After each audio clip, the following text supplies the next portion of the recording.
Muchas gracias, Álvaro, por tu presentación. Pasamos a la tercera charla de la tarde, titulada Ensilados de hierba, un riesgo y una oportunidad, y será impartida por Alex Udina, excelente comunicador, veterinario por la Autónoma de Barcelona, gran especialista en ensilados de hierba y director técnico de Adial. La ponencia está patrocinada precisamente por Adial, y recordaros que al final de la misma es cuando se abre ese turno de preguntas que podéis formular a través del chat o del WhatsApp. Alex, cuando quieras, tu turno.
Buenas tardes a todos y gracias por atender este webinar sobre el ensilado de hierba, un riesgo y una oportunidad. Antes de empezar propiamente con la charla, os voy a lanzar tres preguntas. La primera es si se puede usar ensilado para hacer queso parmesano. Y la respuesta es que no. No está permitido usar silo de ningún tipo en la alimentación de las vacas para hacer queso parmesano por el riesgo sanitario y tecnológico que suponen los ensilados. La segunda pregunta que os lanzo: ¿cuál es la forma más eficiente en la coyuntura actual para hacer leche y calidad de la misma? Pues el silo de hierba. Un silo de hierba de calidad es una fuente de energía, de proteína y de fibra. La fibra, además, si es digestible, va a ser sustrato para tener los precursores de la grasa. Por tanto, un buen silo de hierba nos va a dar altas producciones y calidad en la leche. Y la tercera pregunta que os lanzo es si sabéis si la leche tiene la misma materia seca que el yogur. Y la respuesta es que sí. Realmente el yogur es un alimento milagroso, ya que mediante una fermentación láctica transformamos los azúcares en láctico, baja el pH y esa acidificación permite que el yogur se conserve sin ningún tipo de mermas.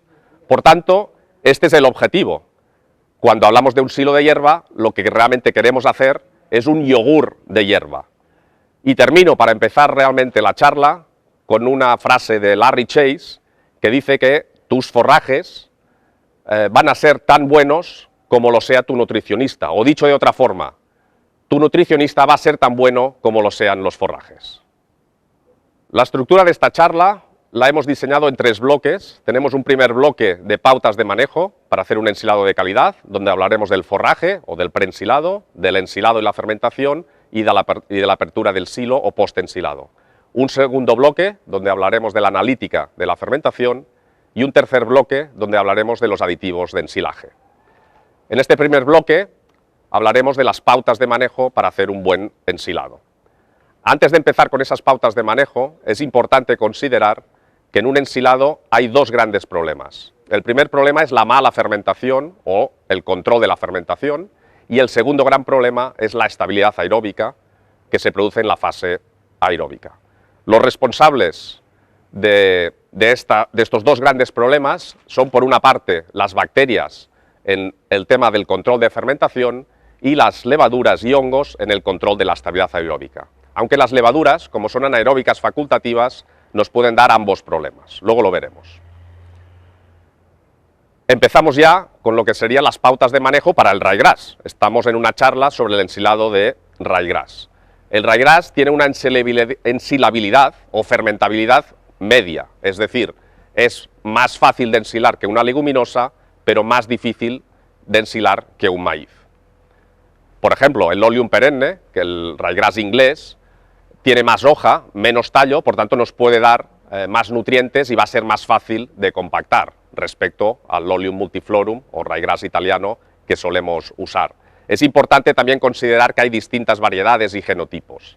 Si entramos realmente en lo que es la fermentabilidad de estos ryegrasses, hay una fórmula para calcular ese coeficiente de fermentabilidad donde consideramos la materia seca del ensilado respecto a los azúcares y la capacidad tampón. Los azúcares siempre son positivos, mientras que la capacidad tampón se refiere a la cantidad de proteína y de cenizas y eso nos va a perjudicar en la fermentabilidad. Por tanto, si hacemos un resumen de los conceptos básicos de fermentabilidad de un silo de ryegrass, la proteína y las cenizas o la tierra las pondríamos en rojo, son negativas, en verde pondríamos los azúcares que van a favorecer esa fermentabilidad y luego la materia seca la podríamos poner en ámbar porque si bien favorece el crecimiento de bacterias benéficas como los lactobacilos, también es beneficiosa para el crecimiento de clostridios. Y hablando de azúcares, podríamos medir los azúcares de una planta de ryegrass en el campo mediante un refractómetro. El refractómetro lo usamos, por ejemplo, para mirar los azúcares en la uva, sería coger una muestra de ese ryegrass y medir los grados Brix para determinar la cantidad de azúcares que tiene. En cuanto a la fertilización, si hacemos una fertilización orgánica, con purines, heces frescas, etc., los niveles de butírico se nos van a disparar. Aquí vemos el primer impacto de los clostridios, es decir, el purín puede ser una de las fuentes de contaminación con clostridios en el silo de hierba. Otra consideración es la fertilización nitrogenada. Es muy importante para tener buena proteína aplicar el nitrógeno de forma correcta. Y otro beneficio del aporte de nitrógeno serán los nitratos. Hay que pensar que cuando hacemos un ensilado, niveles de nitrato por encima de 1 gramo por kilo de materia seca nos van a favorecer tener menos problemas de clostridio en el ensilado. Si hacemos una inyección de purín, vamos a evitar, por ejemplo, que nos quede ese purín enganchado en la hierba y, por tanto, vamos a evitar contaminación de clostridios en el silo. Otra pauta de manejo importante para evitar entrada de clostridios en el silo de hierba es la tierra. Por tanto, si hay toperas en un campo, debemos nivelar y reducir al máximo el aporte de tierra. Cuantos más montículos de topos tengamos en un campo, más nivel de butírico vamos a tener. Por tanto, debemos hacer todas las pautas de manejo para reducir al máximo el aporte de tierra en un silo de hierba. Y si os acordáis, había un segundo gran problema en los silos de hierba que era la estabilidad aeróbica. Para eso hay una pauta de manejo muy importante, que es hacer un buen desbroce o procesado de los cañotos de maíz que quedan en el campo. Esos cañotos son fuente de fusarium, por tanto nos van a dar luego problemas de crecimiento de hongos en el silo. Aquí entramos ya quizá en el momento más importante y es el momento óptimo de corte. Aquí es donde vamos realmente a conseguir el máximo de calidad en un silo de hierba. Es importante en el ryegrass el hacer ese corte entre 2 semanas antes del espigado y el espigado. Ese es el momento óptimo en cuanto a cantidad y calidad. Si dejamos pasar esa hierba, se nos va a lignificar y vamos a perder mucha digestibilidad, vamos a perder proteína y por tanto vamos a perder calidad del silo. Este sería un ejemplo en cuanto al momento óptimo de corte, donde vemos que los niveles de proteína y de digestibilidad son óptimos. Otro aspecto importante en las pautas de manejo es la altura de corte. Debemos hacer siempre una altura de corte por encima de 6 centímetros. Si hacemos una altura de corte, por ejemplo, de 5 centímetros, nos encontramos que los niveles de tierra que vamos a aportar en el silo se nos pueden multiplicar o triplicar. Y entramos ahora en lo que sería la fase de acondicionado o presecado. Si hiciéramos un corte directo del silo de hierba, tendríamos materias secas muy bajas, del 14, 15, 16%. Por tanto, debemos hacer un manejo para conseguir aumentar esa materia seca. El objetivo siempre es conseguir el máximo de materia seca en el mínimo tiempo posible, por tanto hacer acondicionados de 24-48 horas. De hecho, en inglés el término wilted se refiere a acondicionado, pero también hace referencia a lo que es el marchitado. Por tanto, ya nos está indicando las implicaciones negativas que tiene el proceso de acondicionado o presecado. Es un proceso donde la planta respira, donde hay acción de enzimas y por tanto se produce una proteólisis y pérdida de proteína, se nos evaporan los azúcares, por tanto estamos teniendo pérdidas nutricionales muy importantes. En ese presecado es importante evitar el volteado, hacer hileras anchas para hacer todas las pautas de manejo posibles para evitar poner tierra en el silo. El uso de acondicionadoras para acelerar también pues, el aumento de materia seca, y nos quedaríamos en una materia seca óptima entre el 25 y el 35%. ¿Por qué? Porque eso significa que hemos hecho un acondicionado corto y además, si estamos por encima del 25%, evitamos lo que serían los efluentes o lixiviados del silo. Si por el contrario nos vamos por encima del 35% de materia seca, seguramente vamos a tener problemas de compactación y vamos a tener problemas de estabilidad aeróbica luego. Como ejemplo de lo que son las pérdidas en el presecado o acondicionado, tenemos la transformación de la proteína. Hay una acción de las enzimas de la propia planta, unas proteólisis, que implica que la proteína se transforme y pasamos de tener proteína verdadera o proteína digestible, la fracción B, se nos transforma en fracción A, que es nitrógeno no proteico. Por tanto, estamos perdiendo calidad de proteína durante la fase de acondicionado. Y otra pauta de manejo importante es la longitud de corte, el picado. Realmente el picado, si hacemos un picado de 3 centímetros, vamos a conseguir muchísima mejor fermentación. De hecho, cuando hacemos un picado más largo, los niveles de butírico en el silo también se nos disparan y llegamos a tener con picados de 9, 10 o 12 centímetros hasta 2 y 3 veces más niveles de butírico en el silo. Además, ese picado, o cuanto más picado está la hierba, más compactación vamos a tener luego. Y entramos en la compactación propiamente. Aparte del picado y del uso de tractores de pisado, quizá el aspecto más importante para hacer una buena compactación es la altura de capas. Vemos en este gráfico que si hacemos capas de 5 o 10 centímetros, siempre estamos por encima de los 200-225 kilos de materia seca por metro cúbico, que es el objetivo en cuanto a la densidad en un silo de hierba. Si vemos o miramos las densidades en un silo, es habitual tener en el rectángulo central densidades por encima de esos 200 kilos de materia seca metro cúbico, y en cambio en la periferia, por un problema tecnológico, solemos estar por debajo. Debemos evitar también que en un silo sobresalga por encima de las paredes, lo que llamamos las barrigas del silo, porque eso va a ser una zona más difícil de compactar. También otra pauta de manejo importante es que en los laterales del silo se suele acumular agua y por tanto se puede producir un proceso de putrefacción.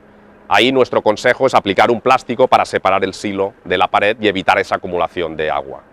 Entramos ya en el cerrado del silo, simplemente comentar nuestra recomendación de usar un film transparente, usar un plástico bicolor, blanco por fuera para evitar la entrada de luz y negro por dentro, y luego aplicar encima pues, unos sacos o ruedas para el peso, más una lona de protección para evitar daños. Y tendremos un buen sellado del silo. Si el silo no está bien sellado, lo que tendremos será una situación de no anaerobiosis y por tanto de pérdidas, y ese silo se va a estropear. Entramos ahora dentro de las pautas de manejo en la parte de lo que sería la fermentación. En cuanto a la fermentación, hemos hablado ahora de la fase, diríamos, preensilado, donde es una fase aeróbica. Propiamente ahora entramos, una vez sellado el silo, en un sistema cerrado donde se van a producir las 4 fermentaciones que ahora veremos. Dentro de lo que sería realmente la evolución de ese ensilado es importante la bajada rápida de pH, porque hay una fase de transición donde ese oxígeno va a desaparecer para entrar en una fase anaeróbica. En esa fase de transición pueden actuar ciertas enterobacterias que nos van a perjudicar la fermentación, por tanto es muy rápido que sea lo más breve posible y entrar ya en una fase realmente de fermentación en pocos días. El objetivo que habíamos dicho antes es hacer un yogur de hierba, es decir, un silo de hierba significa realmente que los azúcares de esa planta los transformamos a ácido láctico, ese ácido láctico nos baja el pH, y esa acidificación o bajada de pH nos sirve para parar la respiración de la planta, nos sirve realmente para acabar con la actividad proteolítica de esos enzimas, nos va a inhibir también los microorganismos, es una forma de conservación el pH ácido, y además vamos a aumentar la digestibilidad del forraje. Cuando hablamos del pH de conservación, nos referimos realmente a una fórmula, en este caso es la fórmula de Hayek para el silo de ryegrass, donde tiene en cuenta la materia seca y la corrige pues, por un número. Es decir, la materia seca es la que nos va a indicar qué pH de conservación va a tener el silo. Cuanto más húmedo sea el silo, más bajo tiene que ser el pH para que ese silo sea estable y se conserve bien. Tenemos herramientas para medir el pH, podemos usar un pHímetro o unas tiras de pH. En el caso del pHímetro, lo que haríamos es coger, por ejemplo, un exprimeajos, coger una muestra del silo y con ese líquido que obtenemos, medir el pH que tiene ese silo y comprobar si ese pH medido se corresponde con el pH de conservación o pH teórico que debería tener. Siempre tiene que ser más bajo el pH que medimos al pH que nos indicaría la fórmula de Hayek. Y si entramos en la fermentación, como os he comentado, se pueden dar 4 fermentaciones en el silo de hierba. La única buena es la fermentación láctica. La fermentación láctica es totalmente eficiente, transformamos azúcares en láctico y por tanto no hay ningún tipo de pérdida. Dentro de esa fermentación láctica, la homoláctica es la que queremos, pero también hay una variante que es la heteroláctica, donde además de láctico se va a producir acético y propilenglicol. Es una fermentación que tiene ciertas pérdidas de CO2, pero también la consideramos positiva, porque el acético va a tener efecto antifúngico y el propilenglicol es una fuente de energía. Esta fermentación heteroláctica no se da de forma natural si no añadimos nosotros Lactobacillus buchneri en el silo. En cambio, las otras 3 fermentaciones son las que queremos evitar. Es decir, si hay una fermentación por clostridios, vamos a tener una fermentación butírica. Esto es una fermentación mala. Se va a producir butírico, amoníaco, aminas, va a haber muchas pérdidas y por tanto debemos evitar que se produzca esa fermentación. Tampoco queremos que haya una fermentación por levaduras, eso es una fermentación alcohólica. La fermentación alcohólica por levaduras vamos a perder energía y vamos a tener etanol, que luego veremos las implicaciones que eso tiene. Y luego tampoco queremos que haya fermentaciones acéticas por enterobacterias. Las enterobacterias pueden producir acético, además de etanol, butanodiol, etcétera, y ahí sí que perdemos gran cantidad de la energía del silo. Si entramos en estas 4 fermentaciones, la única buena, como os he comentado, es la fermentación láctica. Por tanto, en una fermentación láctica lo que tenemos es un silo estable. Tenemos un pH bajo, se ha acidificado el silo, el azúcar se ha transformado en láctico, tenemos un nivel de acético inferior al láctico, normalmente una proporción de 3:1, y nada de butírico. Esa sería la fermentación ideal. ¿Qué sucede cuando vemos pues, un silo oscuro o negro y que huele mal? Pues que seguramente tenemos una mala fermentación. La fermentación butírica, por ejemplo, podríamos ver en el silo pues, una serie de líneas o de tiras más oscuras que normalmente pues, huelen mal, se ven de otro color, y esa fermentación butírica lo que implica es tener un silo que llamamos un silo frío. Es un silo frío, ¿por qué? Porque se ha producido muchísimo butírico, se ha producido también amoníaco, desaparece el láctico, el pH se dispara y es un silo que tiene un mal olor. Es importante para determinar, luego lo veremos en lo que es la analítica del fermentativo, es importante determinar en lo que es la degradación de proteína lo que sucede en la fase de presecado, donde hay una acción proteolítica, donde la proteína también se transforma a nitrógeno no proteico, de lo que es la acción propiamente microbiana que se da en el ensilado. Es decir, la presencia de aminas y de amoníaco, pero sobre todo de aminas, de hecho se llaman aminas biógenas porque solo son producidas por microorganismos, es decir, los clostridios son los que van a producir esas aminas. Si hay aminas significa que hay clostridios y si hay clostridios hay butírico. Las aminas, ya lo dicen sus nombres, una amina como por ejemplo la putrescina, la cadaverina, la feniletilamina, la triptamina, la tiramina, son subproductos de la degradación de las proteínas por acción de los clostridios y son las que nos van a dar malos olores en los silos, pero además son las que nos van a dar problemas. Es decir, la presencia de aminas nos van a tener una influencia negativa en la producción de leche y en la salud de las vacas. Por tanto, debemos tener el nivel más bajo posible de aminas. Normalmente los 5 gramos por kilo de materia seca es el límite que aceptamos para estas aminas biógenas. Entramos ahora en lo que es la otra fermentación, que es la fermentación alcohólica. Igual que la fermentación butírica, tampoco queremos que haya fermentación alcohólica. La fermentación alcohólica la producen las levaduras y lo que nos van a dar es, sobre todo, niveles altos de etanol. En el caso de las levaduras, aparte de esa fermentación alcohólica y por tanto producción de etanol, también las levaduras pueden respirar y por tanto pues, liberar CO2 y comerse los nutrientes. Uno de los efectos negativos de las levaduras o del etanol es la formación de los etiles o los etilésteres. Un etil, o un éster mejor dicho, un éster es una combinación entre un ácido carboxílico y un alcohol.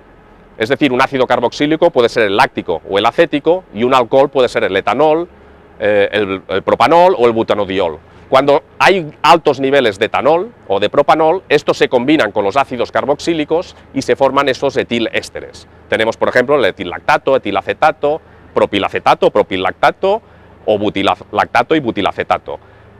Estos ésteres son compuestos volátiles que nos van a bajar la disponibilidad de nutrientes para la vaca y sobre todo van a bajar la apetencia o la ingesta de materia de ese silo. Por tanto, en resumen, en cuanto a lo que sería la fermentación alcohólica, podríamos hablar de un alcohol bueno, que es el etanol, perdón, de un alcohol malo, que es el etanol. El etanol realmente pues, nos perjudica porque luego se van a formar esos etilésteres, y un alcohol bueno, que sería el propilenglicol, que es una forma de transformar parte de la energía del láctico en propilenglicol, que es una sustancia glucoplástica que la vaca va a aprovechar. Vamos a continuar con las pautas de manejo para un ensilado de calidad. Y ahora entramos ya en la fase de apertura del silo. Volvemos a estar en una fase aeróbica. Aquí veremos lo que es propiamente el vaciado del silo, la estabilidad aeróbica, los problemas de levaduras y mohos, de micotoxinas, y luego lo que es la compactación y el uso del densitómetro. Podemos tener un silo bien fermentado, pero que luego tenga problemas de estabilidad aeróbica. Esto es lo que llamaríamos un silo caliente. ¿Qué sucede? Las levaduras empiezan a multiplicarse una vez abrimos el silo, y sube el pH, nos desaparece el láctico porque las levaduras son lactato asimiladoras y por tanto además respiran, se va a liberar CO2 y ese silo se nos va a calentar. Eso es un problema de manejo muchas veces inevitable. Cuando abrimos el silo hay una entrada de oxígeno, el oxígeno no es más ligero que el CO2, por tanto va a penetrar en las partes de arriba del silo y eso va a hacer que se empiecen a multiplicar las levaduras y los mohos.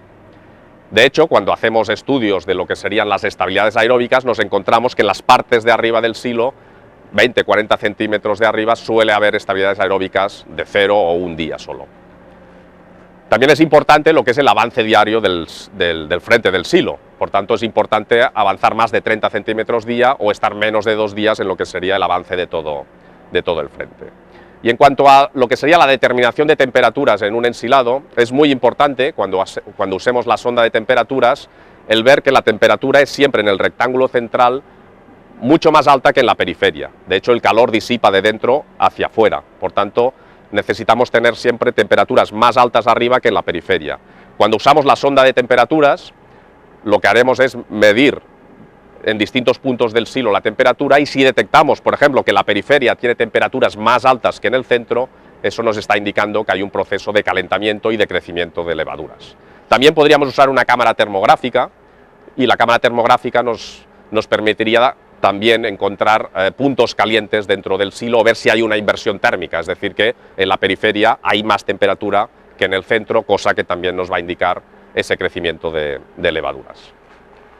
En cuanto a la estabilidad aeróbica, hay muchas definiciones, pero seguramente hay 3 conceptos importantes que van determinados en función del tiempo. Es decir, podríamos determinar si un silo es estable o es inestable en función del aumento de temperatura, 2 grados por encima de la temperatura ambiente, en función del aumento de CO2, también determinado pues, en gramos kilo de materia seca por un periodo de tiempo determinado, o también el aumento de pH. Acordaros que las levaduras son lactato asimiladoras, por tanto uno de los efectos de las levaduras, aparte de aumentar la temperatura en la respiración, es consumir láctico que nos sube el pH y liberar CO2. Por tanto, temperatura, CO2 y pH, si hay una diferencia hacia arriba, nos van a indicar que hay un proceso de calentamiento por levaduras.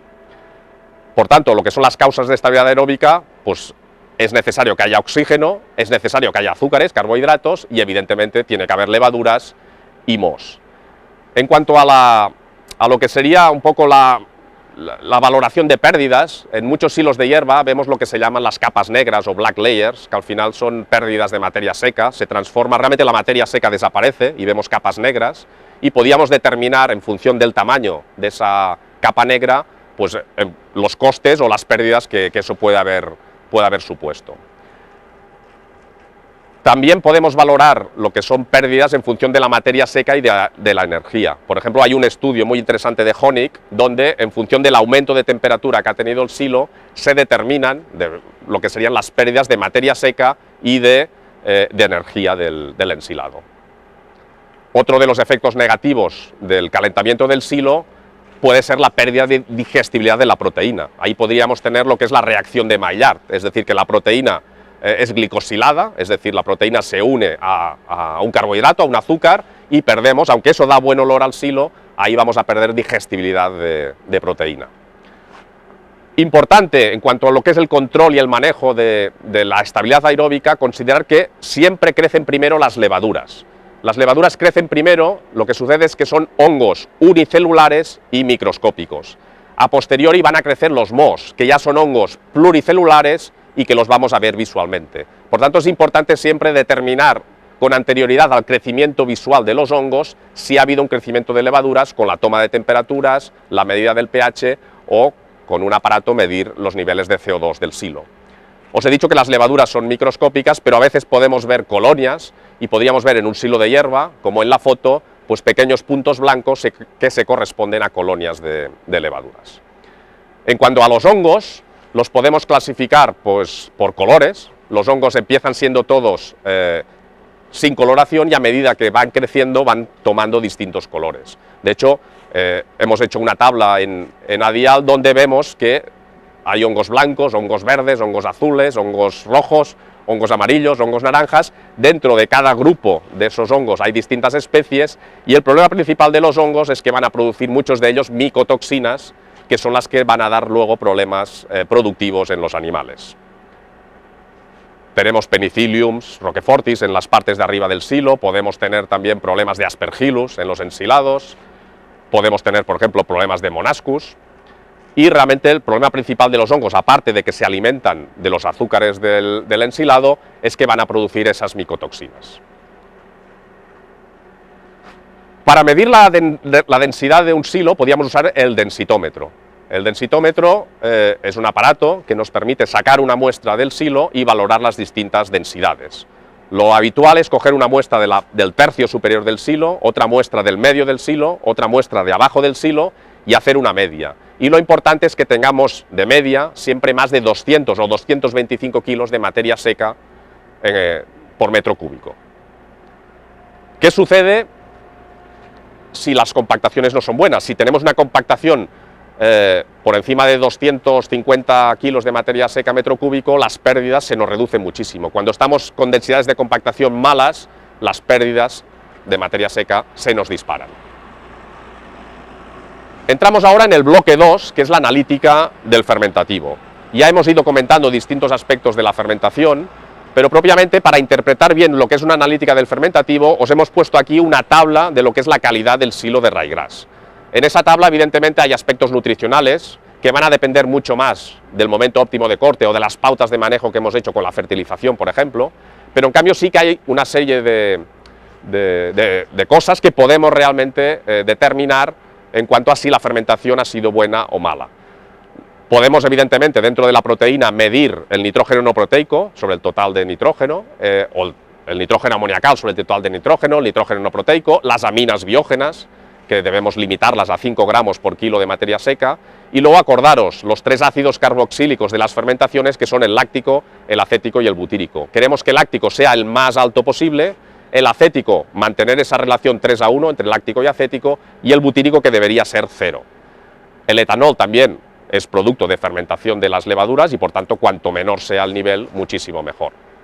Cuando hacemos una analítica del fermentativo, realmente nos podemos fijar en 4 aspectos que nos definen la fermentabilidad o ensilabilidad. Por tanto, para saber si ese silo ha sido fácil o difícil de ensilar, podríamos mirar la materia seca que tiene esa muestra, las cenizas y la proteína, que actúan de forma negativa en cuanto a ensilabilidad, y luego el nivel de azúcares.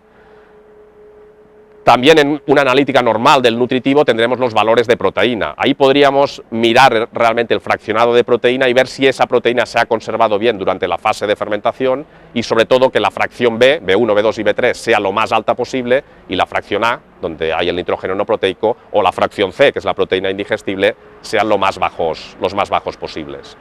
Y luego específicamente, en una analítica del fermentativo, deberíamos añadir también lo que son los niveles de ácidos carboxílicos y de alcoholes.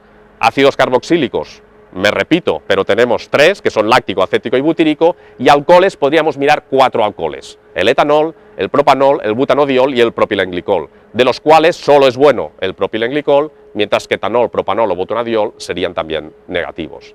Incluso podríamos hacer unas analíticas del fermentativo especiales, si ese silo de hierba nos está dando algún tipo de problema productivo, de mamitis, de bajadas de ingesta, incluso de mortalidades. Podríamos determinar de forma específica, por ejemplo, el nivel de aminas biógenas de ese ensilado.